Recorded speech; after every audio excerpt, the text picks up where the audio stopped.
Paredeira e parteira. José Rufino da Costa Filho nasceu em uma cultura de violência contra os pobres e contra as mulheres, entre tantas outras. Há evidências etno-históricas que podem explicar o machismo, o patriarcalismo e a homofobia, que são tão extremados na América Latina e em especial no Brasil. O patriarcalismo é baseado no patriarcado, uma estrutura de poder centralizada no homem ou no masculino. Apoia-se na figura do pai tanto para o que é público quanto para o que é privado, mas não qualquer pai. O tipo de pai do patriarcado está mais para o Deus vingador do Antigo Testamento, rígido, autoritário, sem piedade, vingativo e autossuficiente. O homem mais delicado no Novo Mundo, que tentava afirmar seu valor ante seus colonizadores, era visto como fraco, traidor do seu gênero e uma grande ameaça à elite dominante. Dona Lourinha sentiu isso na pele e, talvez por adivinhar o que estava por vir, não queria de jeito nenhum se casar. Quando José Rufino foi morar nas Rocas, começou a trabalhar como estivador. Depois, foi empregado numa casa de jogo de bilhar que ele com o tempo comprou, passando a ser dono e gerente do local.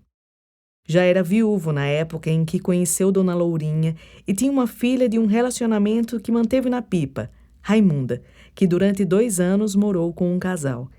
Nada nem ninguém havia preparado Dona Lourinha para o relacionamento com um homem, nem amoroso, nem sexual. Ela nunca havia beijado ninguém na boca, nem beijou até morrer. Não se usava isso no seu tempo de jovem. Contava que tinha se apaixonado pelo marido no primeiro ano do casamento, mas ele logo começou a ter amantes ou a revelar que tinha entre as prostitutas do bairro. As surras também começaram cedo. Não precisava muito para despertar a violência dele contra ela. Não houve carinho ou carícias nem nas primeiras aproximações do casal. Para ela, o casamento virou suportação. Já bem idosa, minha avó aceitou conversar um pouco mais sobre esse aspecto da sua vida, tão recheado de interdições e dores. Tivemos uma conversa de mulheres adultas muito surpreendente para mim, considerando que 50 anos de conquistas feministas separavam as nossas mentalidades.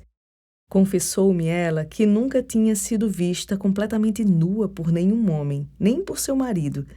O sexo para ela era uma obrigação como mulher. Apenas uma vez, durante uma viagem, sentiu um desejo violento por um rapaz, que momentos depois descia do ônibus em que ambos estavam, um estado que ela descreveu como paixão cheia de febre, e logo passou. Orgasmo não era uma palavra que ela conhecesse nem uma sensação que tivesse experimentado, mas me disse, muito séria, que toda mulher devia sentir esse tipo de prazer, mesmo sem ela mesma ter podido sentir nunca.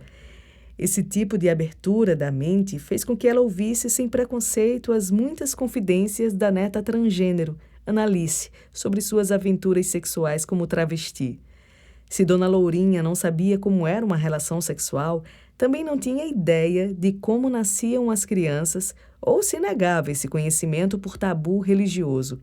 Quando engravidou do primeiro filho, José, logo se preparou para o parto. Guardou uma faca nova para cortar o próprio ventre quando chegasse a hora e tirar por ali o bebê. Ela ignorava que os filhos podiam sair por outra abertura, mais natural. Por sorte dela, havia no bairro uma parteira, a velha Ludugera, com os dedos duros e encolhidos pela artrite, que fez o seu parto. Só precisou da ajuda da parturiente para cortar o cordão umbilical do recém-nascido. O movimento era impossível para a parteira. Dona Lourinha engravidou 3 outras vezes mais, sendo terceira a última dos filhos. Entre ela e o primeiro, houve Guilherme, que chegou perto de completar 1 ano de idade, mas morreu quando o pai não se preocupou em comprar os remédios que ele precisava para continuar vivendo. Houve também um aborto.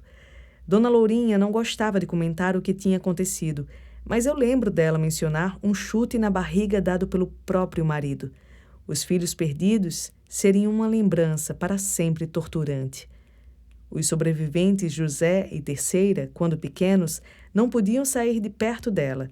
Não tinham permissão para ir para a casa de ninguém. Ela mesma também nunca ia. Eram rigidamente educados. Tinham que ter modos polidos, comportamento adequado, estudar sempre. A mãe fazia questão fechada disso. Seu cuidado com os filhos era motivo de zombaria na Rua do Areal. Comentavam que os dois eram como membros da realeza, o menino de ouro e a princesa, todos cheios de não-me-toques.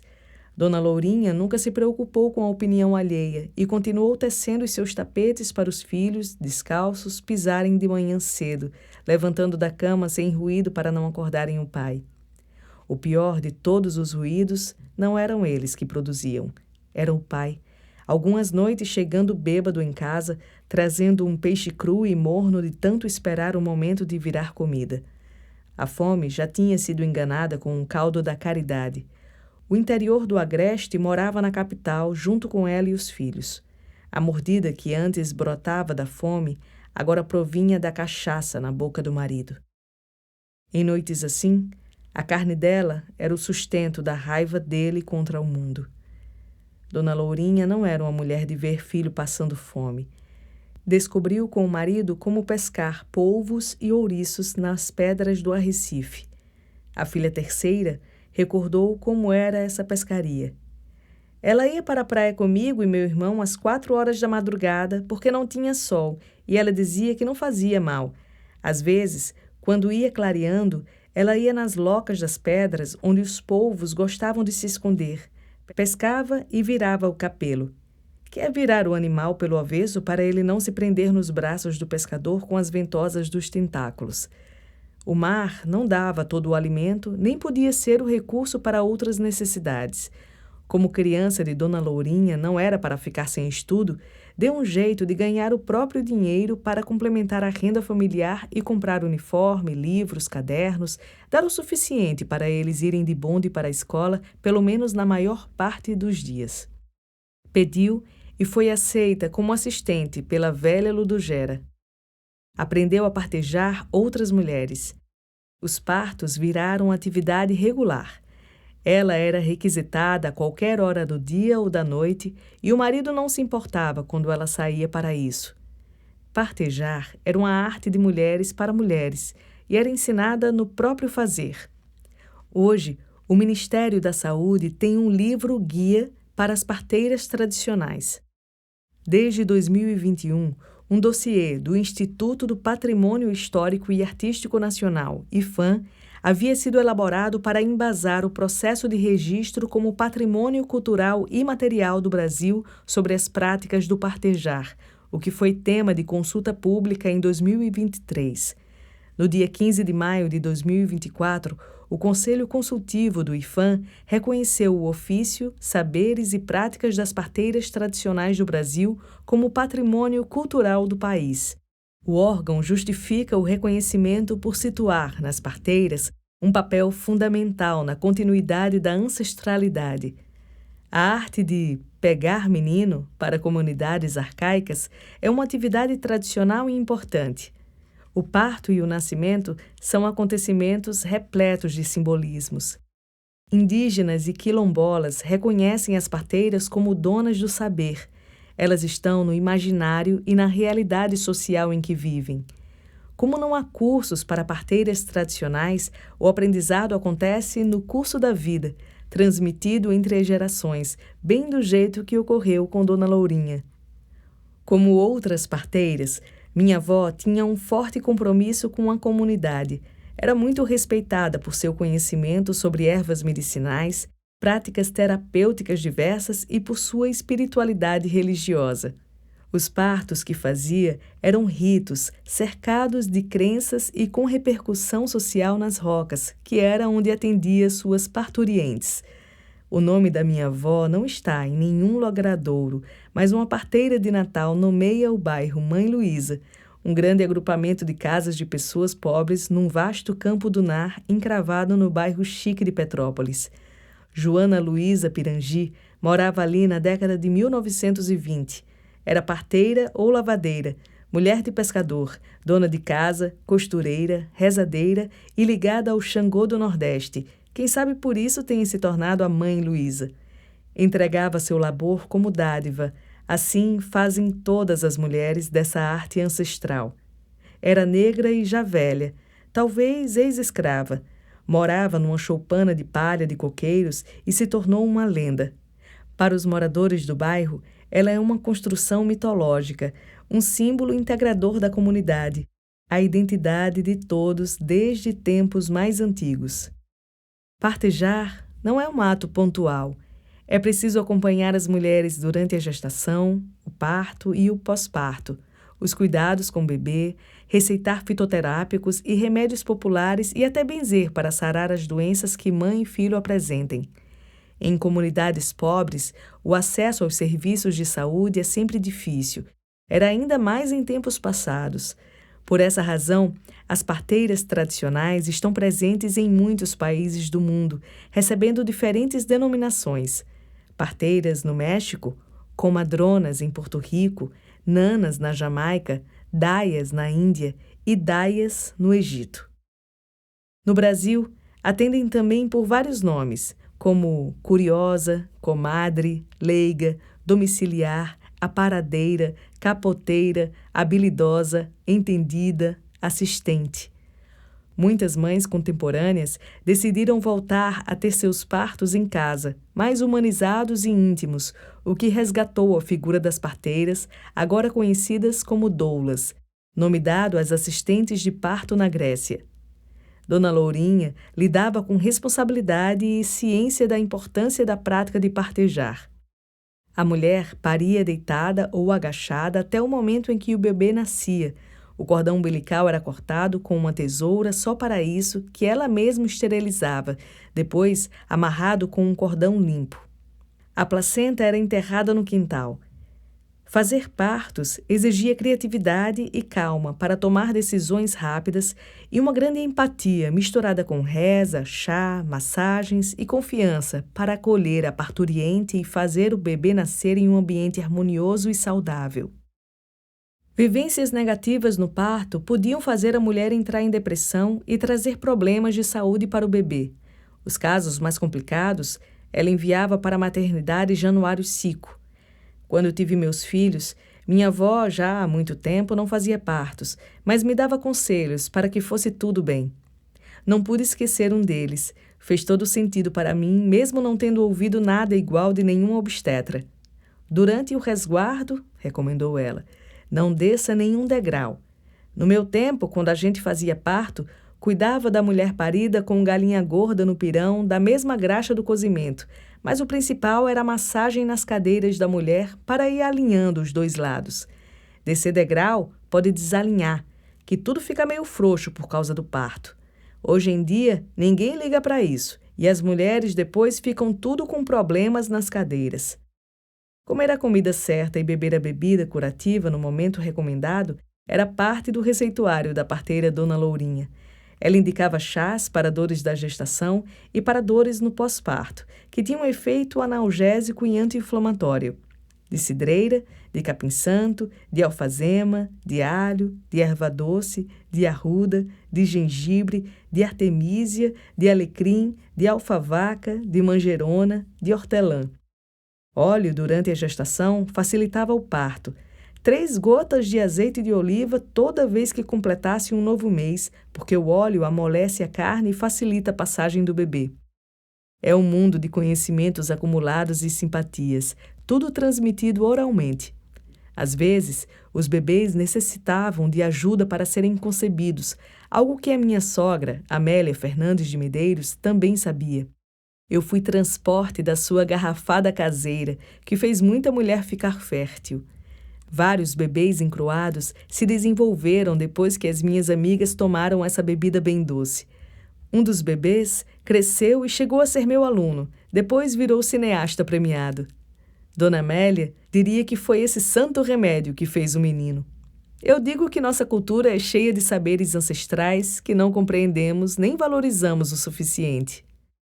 A retribuição do trabalho de partejar geralmente são pequenos presentes, alguma comida e rara vez um pouco de dinheiro, mas parto não acontece todo dia e às vezes são as próprias parturientes que precisam receber algo, como as roupas do bebê. Por isso, Dona Lourinha costurava roupas por encomenda, além de confeccionar todo o vestuário da própria família. Só não costurou a farda de escoteiro do filho, que ela comprou junto com todo o material necessário para o escotismo que o obrigou a fazer. Era parte da formação do futuro adulto consciente e responsável, segundo o seu manual de mãe. Fora isso, costurava para muita gente, e as prostitutas eram ótimas clientes na Rua do Areal, pois elas precisavam de 1 ou 2 vestidos novos por semana para atender aos soldados estadunidenses baseados em Natal durante a guerra. Uma das melhores clientes era a prostituta Ivone, de quem meu avô também utilizava os serviços.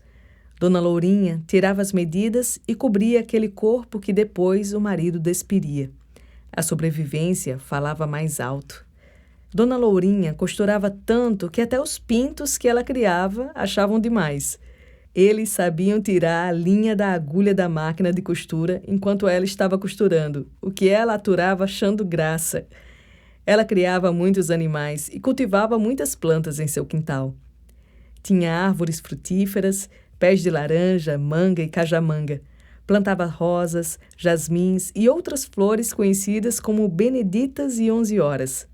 Também tinha ervas para banhos de cheiro e infusões, alecrim de tabuleiro, colônia, arruda, erva doce e capim-santo. Criava pássaros soltos dentro de casa, um deles um anum preto, que não saía do ombro dela. Tinha gatos que apareciam doentes na sua rua, micos ou saguis, que caíam das árvores ainda filhotes. Borregos para alimentar a família e galinhas para botar e chocar ovos e só ir para a panela depois de crescidas. Uma delas, ainda frangote, quebrou uma pata e foi salva pelo conhecimento de ervas que Dona Lourinha já cultivava em si. Fez um emplastro de mastruz, colocou direto na pata fraturada com uma tala para manter os ossos juntos e logo o frangote estava ciscando pelo quintal. Quando cresceu, virou galinha torrada e o osso da pata, ao ser roído, ainda estava verde pelos poderes curativos do mastruz. Dona Lourinha também bordava, tanto que mais tarde suas futuras casas seriam repletas de paninhos bordados e rebordados. Bordava ponto cheio, ponto atrás, fazia renda Richelieu. Ensinou a filha a bordar. Aprender um bordado não é uma mera habilidade manual. Decorre de um saber recebido e transmitido, implica em mudanças nas formas de vida, em novos modos de ser. Uma produção artesanal envolve a domesticação do corpo. Os bordados, depois de feitos, têm vida muito longa e circulam continuamente. Portam significados, ainda mais quando são criações da própria bordadeira, como era o caso de Dona Lourinha. Seus bordados guardam ainda hoje um pouco do que ela foi. A cultura do bordado é uma forma de poder desde a casa, afasta a miséria e permite transformar o mundo a partir de dentro. Com tudo isso, Dona Lourinha conseguiu manter a filha na escola e pagar-lhe um curso de datilografia, que renderia à terceira um emprego num cartório quando elas migraram para São Paulo. A costura e o bordado chegaram até a custear aulas de reforço para ambos os filhos na escola particular da professora Nísia, numa escolinha que ficava no Alto da Castanha, nas Rocas. Essa escola auxiliou Dona Lourinha a se autoalfabetizar. Ela ficava vendo as aulas de reforço pela janela. Queria aprender a ler um pouco para poder ensinar os deveres escolares de casa aos filhos. Queria poder assinar o próprio nome. Conseguiu. Sendo capaz de assinar documentos, fez o marido pagar impostos, regularizar a situação da sua casa de morada e do seu negócio. O que ela não alcançou foi extinguir as surras, que atingiram também o filho primogênito do casal. Jovem sensível e pacífico, José não correspondia à imagem do macho patriarcal que havia conformado seu pai. Não pôde superar as interdições que a situação social criava, nem a tirania e violência paterna. Começou a beber, a se embriagar com frequência. Um dia, contou para a mãe ter visto o pai com outra mulher. Minha avó foi confrontar o marido, que descontou a raiva no rapaz. Bateu muito nele. Usou tantos punhos e os pés que terceira teve medo que ele matasse seu irmão. Não chegou a isso, mas José foi expulso de casa pelo pai. Teve que abandonar a escola, ganhar o mundo. Foi morar e trabalhar na capital paulista, sonho dos nordestinos pobres na época. Dona Lourinha precisou vencer a desgraça e inventar uma nova vida para manter consigo a filha e seguir ao encontro do filho.